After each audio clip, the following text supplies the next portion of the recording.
কলকাতা এয়ারপোর্টের খুব কাছে বা কলকাতার প্রাণকেন্দ্রে দু একদিন থাকবেন, তাহলে আজকের ভিডিওটা আপনার জন্য।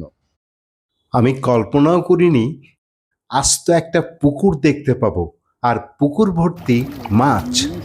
এই পুকুরকে ঘিরে একটা অপূর্ব সুন্দর বাগান আছে, সেই বাগানে প্রবেশ করছি। এই ছাদ থেকে আপনাদের দেখাই শ্রীমন্দিরের যে চূড়া আপনারা দেখতে পাচ্ছেন, নবরত্ন বা 9টি চূড়া বিশিষ্ট এই শ্রীমন্দির। এটা একটা পেয়ারা গাছ, আর এইটা মনে হচ্ছে। আর মন্দির কম্পাউন্ডের ভেতরের পরিবেশটা আপনারা দেখুন, অপূর্ব লাগছে।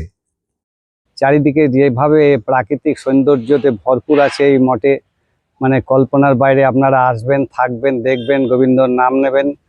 কিভাবে থাকবেন, কার সঙ্গে যোগাযোগ করবেন, এবং যারা থাকবেন তারা প্রসাদ কিভাবে পাবেন, বা এই মঠে এলে কি দর্শন করবেন, এই সমস্ত বিস্তারিত তথ্য এবং ফোন নাম্বার তুলে ধরবো আজকের ভিডিওতে। যারা ভ্রমণমিতের চ্যানেলে প্রথমবার ভিডিও দেখছেন তাদের উদ্দেশ্যে সবিনয় আবেদন, দয়া করে চ্যানেলটি সাবস্ক্রাইব করুন, এবং যারা ইতিমধ্যে চ্যানেলটি সাবস্ক্রাইব করেছেন তাদের অনেক ধন্যবাদ জানিয়ে আজকের ভিডিও শুরু করব। আর প্রথমেই আপনাদের জানিয়ে দেব আজকের গন্তব্যে আপনারা পৌঁছবেন কিভাবে।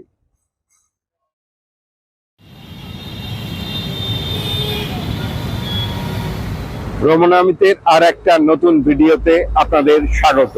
আজ 12 জুলাই 2026 রবিবার, আর এখন সকাল ঠিক 7টা। আজকের গন্তব্যে যাওয়ার জন্য এই মুহূর্তে আমি দাঁড়িয়ে রয়েছি কৈখালী বাস স্ট্যান্ডে। আজকের দর্শনীয় স্থানে পৌঁছানোর জন্য কলকাতা বা পার্শ্ববর্তী অঞ্চল থেকে সরাসরি বাসে আপনারা পৌঁছতে পারেন কৈখালী বাস স্ট্যান্ড। এই বাস স্ট্যান্ডটি কাজী নজরুল ইসলাম সরণি বা ভিআইপি রোডের ওপরে অবস্থিত। কৈখালী বাস স্ট্যান্ড থেকে আজকের গন্তব্যে যাওয়ার জন্য মেন যে রোড, অর্থাৎ ভিআইপি রোড থেকে বাঁ দিকে একটি রাস্তা রয়েছে যেটি নারায়ণপুরের দিকে যাচ্ছে। এই রাস্তা ধরে এখন আমরা এগিয়ে যাব। আর আজকে আমার সঙ্গে রয়েছেন লাহাবাবু। এই লাহাবাবু কিন্তু আজকের যে দর্শনীয় স্থান সেটি সন্ধান দিয়েছেন। যদি আপনাদের ভালো লাগে তাহলে অবশ্যই সমস্ত কৃতিত্ব লাহাবাবুর পাওনা।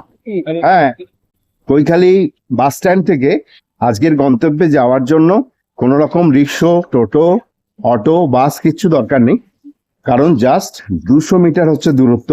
আমরা হেঁটে চলে যাব, আর আপনারাও হেঁটে অনায়াসে চলে আসতে পারেন। আপনাদের দেখিয়ে দিই, কৈখালী মোড় থেকে আমরা এই রাস্তা ধরে পৌঁছে গেলাম কৈখালী চিড়িয়া মোড়। এটা হচ্ছে কৈখালী চিড়িয়া মোড়। আর বাঁদিকে যে রাস্তাটি দেখছেন এটা চলে গেল নারায়ণপুর। আর এই মোড় থেকে আমরা এখন ঢুকবো ডান দিকে। রাস্তা পেরোতেই আমরা পৌঁছে গেলাম আজকের গন্তব্যের প্রধান দ্বারের সামনে। আমরা এই মুহূর্তে পৌঁছে গেছি কৈখালী চিড়িয়া মোড়ের খুব কাছে অবস্থিত একটি অপূর্ব সুন্দর মঠে। এই মঠটির নাম হচ্ছে শ্রী চৈতন্য সারস্বত মঠ। আপনারা গত পর্বে দমদম পার্কে শ্রী চৈতন্য সারস্বত মঠের ভিডিও দেখেছিলেন। এটি তারই একটি শাখা মঠ বা শাখা মন্দির। আজকে এই মঠ আপনাদের সম্পূর্ণ ঘুরে দেখাবো। এই মুহূর্তে দেখতে পাচ্ছেন আমি দাঁড়িয়ে রয়েছি একেবারে বিশাল বড় একটি প্রবেশপথের সামনে। আর প্রবেশপথ থেকে ঢুকেই প্রথমেই আমরা দেখতে পাই শ্রী মন্দির।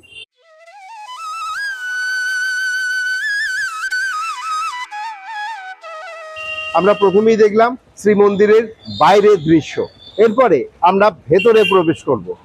বৃষ্টি ভেজা বাঁধানো রাস্তা ধরে ক্রমে প্রবেশ করলাম মঠ প্রাঙ্গণের ভিতরে। হঠাৎ করেই আবিষ্কার করলাম আমরা পৌঁছে গেছি কলকাতার বুকে প্রকৃতির এক স্বর্গরাজ্যে।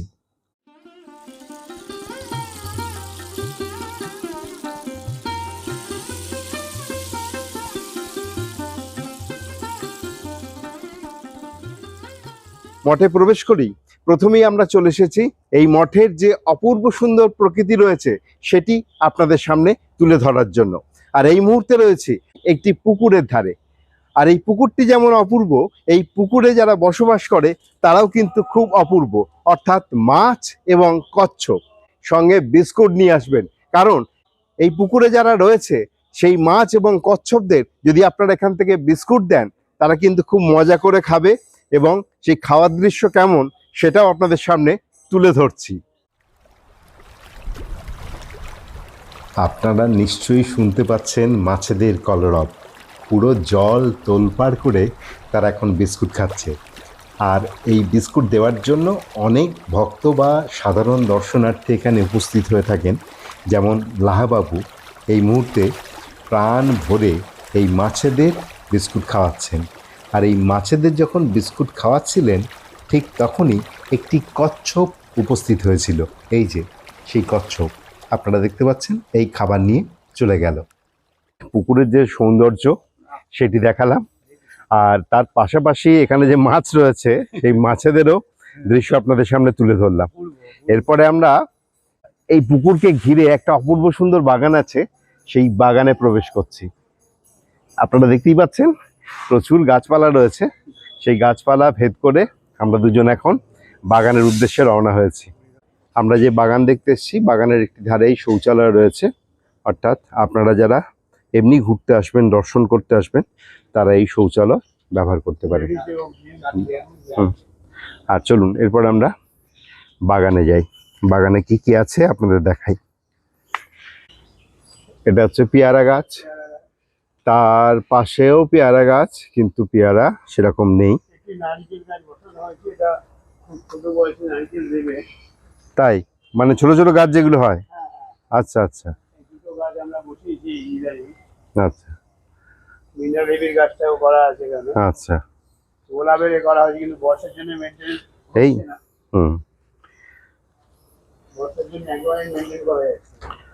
আচ্ছা, এটা একটা পেয়ারা গাছ। আর এইটা মনে হচ্ছে, এই পেয়ারাটা মনে হচ্ছে, এই পেয়ারাটা মনে হচ্ছে পাকা।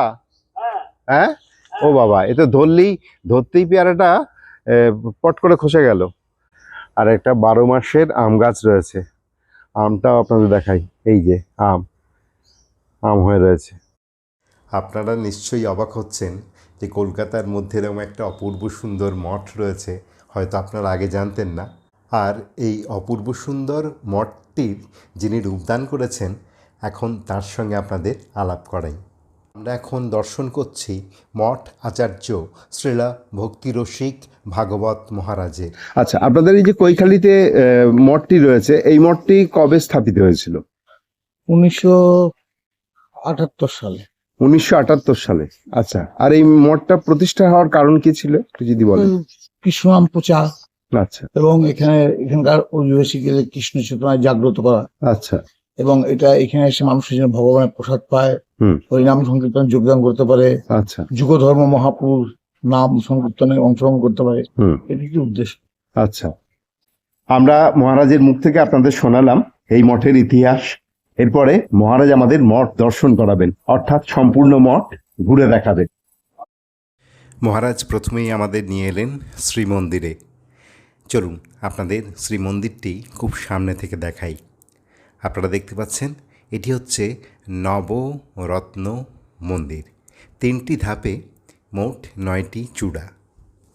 এখন আমরা উপস্থিত হয়েছি গর্ভগৃহের সামনে। গর্ভগৃহে অবস্থান করছেন শ্রী শ্রী গুরু গৌরাঙ্গ গান্ধার্বা রাধা রমনজিউ।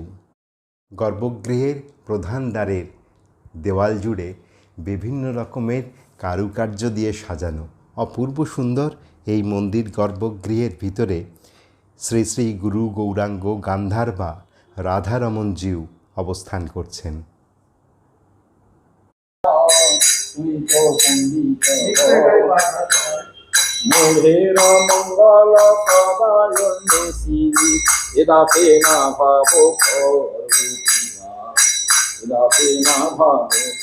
আমরা এখন উপস্থিত হয়েছি আমাদের পরবর্তী দর্শনীয় স্থানে, অর্থাৎ মঠের নাট মন্দির। এটা হচ্ছে নাট মন্দির। হ্যাঁ। এখানে পাঠ কীর্তন সমস্ত কিছু, পূজা উৎসবাদী, এমনকি এখানে খাদ্য কাজ, অন্নপ্রাশন এবং পূজা, বিভিন্ন কাজগুলো বিভিন্ন কাজগুলো। আচ্ছা, এই মঠের আরেকটি আকর্ষণীয় স্থান এই ছাদ। এই ছাদ থেকে চারিপাশের যে শোভা সেটি কিন্তু অপূর্ব সুন্দর লাগে। এই ছাদ থেকেই মঠের যে নবরত্ন মন্দির সেটি খুব কাছ থেকে দেখা যায়। তো চলুন আপনাদের সেটিও দেখাই। মন্দিরের শোভা দেখতে দেখতে হঠাৎ কানে একটা শব্দ এলো। শব্দ অনুসরণ করে দেখলাম আকাশ বেয়ে উড়ে যাচ্ছে একটি এরোপ্লেন বিমানবন্দরে অবতরণ করার জন্য। ছাদ থেকে আমরা অবতরণ করলাম মাটিতে এবং অনুসরণ করলাম মহারাজকে পরবর্তী দর্শনীয় স্থানের জন্য। মঠ প্রাঙ্গণে একটি রথের সামনে দাঁড়ালেন মহারাজ। জানালেন সামনে রথযাত্রার দিন এই রথের চাকা গড়াবে কি না সেই নিয়ে তিনি সংশয়ে আছেন। রথ দেখার পর আমরা মহারাজকে অনুসরণ করে চলে এলাম মঠের দাতব্য চিকিৎসালয়ে। চিকিৎসালয়ে উপস্থিত আছেন একজন ডাক্তার। তার মুখ থেকে বিস্তারিত তথ্য আপনাদের জানাই। আপনার নাম কি বলুন? ডক্টর নিমাই বোস। আচ্ছা, এখানে যে চিকিৎসা হয় কবে কবে হয়? এখানে প্রতিদিন সকাল 10টা থেকে 12টা প্রত্যেক দিন। আচ্ছা আর বিকেলে আপনার শুধু বুধবার সকাল বিকেল 4টে থেকে 6টা। আচ্ছা, আর এখানে রোগী দেখতে গেলে কি না, খুব স্বল্প মূল্যে মাত্র 10 টাকা নিয়ে আমরা ওষুধ সহ দিই, আর যেটা না থাকে সেটা লিখে দিই। এই মঠে দর্শনার্থীদের জন্য রয়েছে গেস্ট হাউস, অর্থাৎ রাত্রিবাসের ব্যবস্থা। আর সেটি দেখানোর জন্য আমরা এই মুহূর্তে পৌঁছে গেছি অতিথি নিবাসে। মহারাজ আমাদের কয়েকটি ঘর দেখাবেন, সেই ঘরগুলি আপনাদের সামনে তুলে ধরব। ঘরগুলি কেমন এবং কি কি সুবিধা রয়েছে। আপনাদের একটি ঘরের ভিতরে নিয়ে এসেছি। আপনারা দেখতে পাচ্ছেন একটি বেশ বড় শয্যা রয়েছে, যেখানে 2 থেকে 3 জন আরামসে থাকা যাবে। আর এছাড়াও এই ঘরে অন্যান্য যে সমস্ত সুবিধা রয়েছে সেগুলো আপনাদের জানাই। ঘরে একটি ফ্যান রয়েছে, পর্যাপ্ত আলোর ব্যবস্থা রয়েছে, পাশাপাশি একটি অ্যাটাচ বাথ রয়েছে। এটি হচ্ছে বাথরুম, সেটি আপনাদের দেখিয়ে দিই। একটি শাওয়ার রয়েছে, একটি মিরর রয়েছে, বালতি রয়েছে, স্নানের ব্যবস্থা রয়েছে। এছাড়া আরেকটি ঘরে আমরা এই মুহূর্তে চলে এসেছি। এই ঘরেও বেশ একটি বড় শয্যা রয়েছে, যেখানে 2 থেকে 3 জন থাকতে পারেন। পাশেই চেয়ার রয়েছে একটা, যেখানে আপনারা বসতে পারেন। এছাড়া এখানে আলোর ব্যবস্থা রয়েছে, পাখার ব্যবস্থা রয়েছে, আর একটি জানলা রয়েছে। এই জানলা খুলে দিলে আপনারা বাইরের যে প্রকৃতি, অর্থাৎ সবুজের রাজ্য, সেটি দেখতে পাবেন। আর এই ঘরেও একটি অ্যাটাচ বাথ রয়েছে, যেটিতে কোমোড রয়েছে। এছাড়া একটি শাওয়ার রয়েছে, কতকগুলি তাক রয়েছে, বালতি রয়েছে, স্নানের ব্যবস্থা রয়েছে, একটি প্যাডেস্টাল ফ্যানও রয়েছে। এছাড়া একটি ডরমেটরি রয়েছে, যেখানে একসঙ্গে অনেক মানুষ থাকতে পারেন। সেটিও মহারাজ আপনাদের সামনে তুলে ধরলেন। তো আপনারা চাইলে গ্রুপে যারা আসবেন, একসঙ্গে অনেকে আসবেন, তারা এই ঘরটি ব্যবহার করতে পারেন। এবং এই ঘরেরও একটি অ্যাটাচ বাথ আছে। এখন আমরা চলে এসেছি প্রসাদ ভবনে। যারা এখানে থাকবেন তারা 3 বেলা এখান থেকে প্রসাদ পাবেন। আপনারা দেখে নিন, অপূর্ব সুন্দর এই প্রসাদ ভবন। অনেকগুলি মানুষ, প্রায় 40 জন একসঙ্গে বসে এখানে প্রসাদ গ্রহণ করতে পারে। প্রসাদ কক্ষ আপনাদের দেখালাম, এবার চলুন আপনাদের দেখাই রন্ধন কক্ষ। এটা হচ্ছে রান্নাঘর। আপনারা দেখতে পাচ্ছেন এখানে রান্না হচ্ছে। আর আজকের প্রসাদে কি কি হচ্ছে? সকালবেলা প্রসাদ কি হচ্ছে? সকালবেলা আলু পটল বেগুন দিয়ে একটা সবজি হচ্ছে, হ্যাঁ। একটা রসা মতন, আর তারপরে ধোকা পনির আছে দুপুরে। আচ্ছা, দুপুরে ধোকা পনির হবে। আচ্ছা, আমরা খুব সকালে এসেছিলাম, কারণ মহারাজ এখান থেকে বেরিয়ে যাবেন বলে তার সঙ্গে দেখা করব বা তার সঙ্গে সাক্ষাৎ করব বলেই তাড়াতাড়ি এসেছিলাম। তাই আমরা দুপুরের প্রসাদ নিচ্ছি না, সকালের যে প্রসাদ সেই সকালের প্রসাদ নিচ্ছি।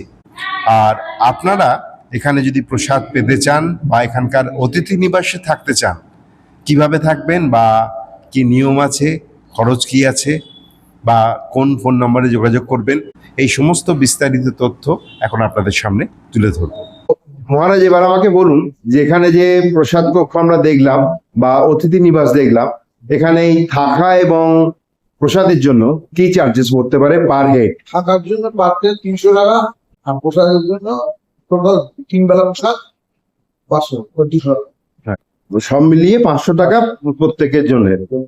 আচ্ছা, আর ফোন নাম্বার কি কোনো দেবেন যেখানে ফোন? 7029032799 আরেকবার বলুন। 7029032799 আচ্ছা, এই ঠিকানায় যোগাযোগ করুন। ভক্তি রসিক ভাগবত মঠ। এয়ারপোর্টের খুব কাছে অবস্থিত অপূর্ব সুন্দর এই মঠের ভিডিও আপনাদের দেখালাম।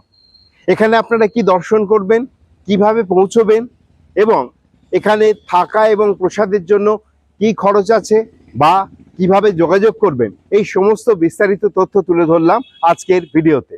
আশা করি আজকের ভিডিওটা আপনাদের ভালো লেগেছে। যদি ভালো লাগে তাহলে অবশ্যই লাইক, শেয়ার এবং কমেন্ট করতে ভুলবেন না।